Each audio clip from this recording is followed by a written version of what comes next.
Ladies and gentlemen, this might be some of the best news we've ever gotten since the release of Sparking Zero itself. Not only is the Dragon Ball franchise doing extremely well, but it'll be doing collabs with other IPs finally. Oh my god.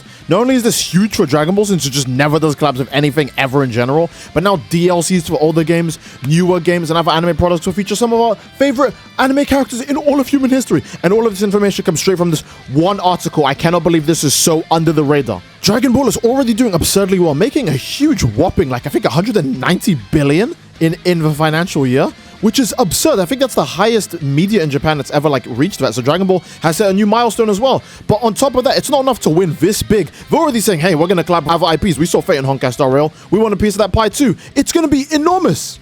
Oh, okay, we learned that both the catalog sales of Elden Ring and the Shadow of Erdtree DLC was strong, and Sparking Zero has sold 5.4 million copies worldwide. It's considered a hit. Well, that's good for Sparking Zero, at least, because, you know, that game gets smashed a lot. So during the year, Bandai sold 11.92 million units of new games. Damn, what the hell? And 28, oh my lord, okay, wow. So yeah, they've been selling a lot of games. Bleach, My Hero, all of those games, they've been selling. I'm going to assume most of these sales are Elden Ring. I'm not going to lie.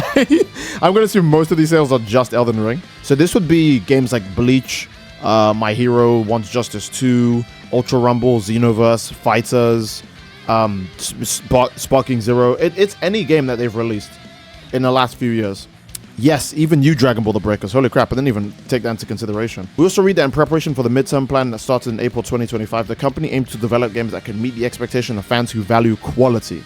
Now, I'm very curious if they mean this as like a general blanket statement or if they're saying this specifically because of the way people view Sparking Zero. Bandai Namco also worked to build a balanced and optimal title portfolio and to strengthen its development structure. Speaking of the new midterm plan, the company set 3 main themes: the further expansion of business sales, acquisitions of new business pillars, and establishment of a structure to generate long-term profits. So they're gonna go for a plan, I guess, with video games that will probably make more money in the long run, right? They are completely okay with not making all the money right away.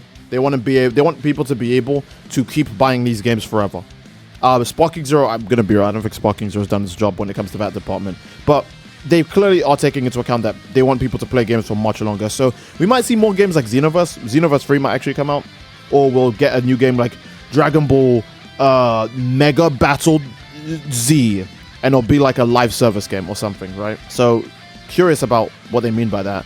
Based on these, 4 more key themes have been set, creating good products, expand further, continue to grow, and polish and increase the depth. Further themes are also to strengthen alliances and utilize diverse human resources. Okay, nice. In order to create good products, Bandai Namco intends to strengthen IP co-creation from a new perspective with external creators, studios, and IP holders. That is big, but we'll talk about that in a bit. In addition, the company will promote efficiency in terms of creation, development, and production, and work on higher quality crafting. So it seems like Bandai just wants to make higher quality stuff in general. I hope this does mean that every anime game that comes out from this point forward isn't slop, because some of you guys may have noticed that I have been glazing CyberConnect 2, the same people who made Dragon Ball Z Kakarot, and Asura's Wrath, and the Naruto Ninja Storm games a lot in my recent streams, because every anime game made under them seems to just do well, no matter what. Even if it's the same arena fighter with really bad online connection, they'll just do well, because they look visually stunning, and they have lots of content. So, even the Demon Slayer game. So, I think when they do mean higher quality stuff, they actually are going to try and make games that, one, actually do get long-term content to generate those long-term profits that they were talking about. Unlike Sparking Zero that gets 3 DLCs and the game is over. And they're going to be working on higher quality crafting, so hopefully we see more things like CyberConnect 2 quality stuff for anime games. I'm not saying it always has to be them, but JJK Cursed Clash, I think we can all agree that that's just a huge flop. You can't have an IP as big as Jujutsu Kaisen and then release a tragic, sorry mid-game like that. If they even had anything slightly on even Xenoverse 2's level, without custom characters, right, but even on Xenoverse 2's level, that game would be printing money. So now that we're done talking about that, before we move on to the further things, I want to talk about how Bandai actually intends to strengthen IP co-creation and extend this reach to other IP holders. Now, we know that they've already done it with Fortnite, really, but we know Dragon Ball in reality collabs with next to nothing. Dragon Ball does the same thing Genshin does, where the thing it will collab with most is food products, because they're so big, they don't have to, they don't have to actually bond with another company, or another video game studio, or another anime, or anything else like that, right? They just don't care. But I think recently, with stuff like the Fate collab in Honkai Star Rail, no matter what, however you slice it, Fate is massive. Fate is huge.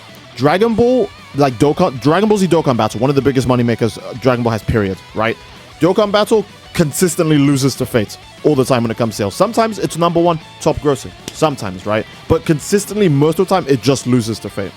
And if Fate is willing to collab with another gacha game, surely the heads at Toei or Bandai Namco are like, okay, if they're going to collab, then we probably should do something too, because there's no reason we're seeing high quality animations of Saber doing Excalibur in a different game, but we can't even have Goku collab with like Luffy. When was the last time Goku collabed with Luffy? Like maybe Dokkan Battle before Dragon Ball Super even came out? Jump Force, the biggest flop in human history? Jump Force had no reason to fail. That game was destined for success, but they just did so bad of it, which is, I guess, why they mean that they're aiming for higher quality products. Jump Force had really no reason to fail. That game could have been milked for an eternity. Like, this does extend beyond Dragon Ball, right? This could be anything in general, but keep in mind, this is mostly about the Dragon Ball branch when it comes to all of these Bandai Namco discussions. So I'm thinking we'll see some Dragon Ball collabs in some stuff real soon, because let's be real, Daima is over, Sparking Zero is going to get its last DLC, Super Dragon Ball Heroes is over, Dragon Ball has, like, almost nothing. We just have to wait for the next movie, or the next anime, or the next game. And that's just not it. At least when Dragon Ball Super ended, Super Dragon Ball Heroes was airing. Yeah, it took a month for a new episode to come out, but, you know, it kept people's butts in line. People were just waiting for new Super Dragon Ball Hero stuff. They were waiting for new game DLCs. Now the only thing we're waiting for is for Sparking Zero to give us its last DLC, Xenoverse to give us its last DLC, and then Dragon Ball is literally done. There's nothing else going on. So I'm very sure we'll see a Dragon Ball collab very soon. We know we're going to get Daima characters in Fortnite very soon, but I think we'll see something else big coming up, because even stuff like Cyberpunk recently just got leaked for Guilty Gear Strive, but it's also collabing with another gacha game as well. If Cyberpunk is doing 2 collabs at the same time, there's no reason Dragon Ball shouldn't be trying to maximize its profits as well by collabing with more stuff. Especially because I think even the big heads at Toei or Bandai know that there's not a lot left, right? If you want to make money, you have to kind of extend your reach now to other IPs, studios, you know, creative visions. You know, you have to make more versions of Dragon Ball. That was quite the yap sesh, but bro, one more part about this. Obviously, they want to extend their reach, because I'm pretty sure even Bandai Namco definitely saw the Destiny Star Wars collab. And that's not even like a small, like, mini collab like what Fortnite does. That's an entire season's worth of content. Destiny is going to have a damn near canon story that's several arcs long that's about Star Wars. It's a full-on genuine collab. Not an event, not a limited time thing, a full-on genuine collab. Stuff like that is very crazy, and there's no way people at Bandai Namco Toei didn't see that and thought, okay, we need to make money, because this is a very easy thing to also do. To further expand in the fields of games, the company wants to further strengthen its structure for coordinating worldwide marketing in Japan and abroad, speeding up decision-making and information sharing. I honestly think they do a good job at this already. But I'm curious how much further they can take it. The only thing I would say that they need to expand further is getting the English voices in Sparking Zero and Xenoverse 2 as soon as possible, because why is Daima Goku still not English voiced when the anime already has him in Super Saiyan 4 right now? We're at the end of the series. Please hurry up. I think in general what they're saying is that they're going to just do more with their brands. I don't know. It seems like they're really going through it, because this is a lot. I guess because Shonen Jump just lost Jujutsu Kaisen and My Hero Academia, they're waiting for their next big anime manga. But if I'm being real, I don't think we'll get anything as big as My Hero and JJK for a while. Maybe stuff like Blue Lock and stuff can hold them up for a bit, but I don't think we'll get anything as big as JJK and My Hero for a bit. And Dragon Ball's also on cooldown, because, you know, we're just going to be getting Dokkan and Legends characters. Oh, hey guys, now we can release Legends Limited Super Saiyan 3 Adult Vegeta. And then after that, maybe we'll do Ultra Demon King Piccolo. You know, it's like, how many times can you give people the same characters before they go, okay, I've played these games before.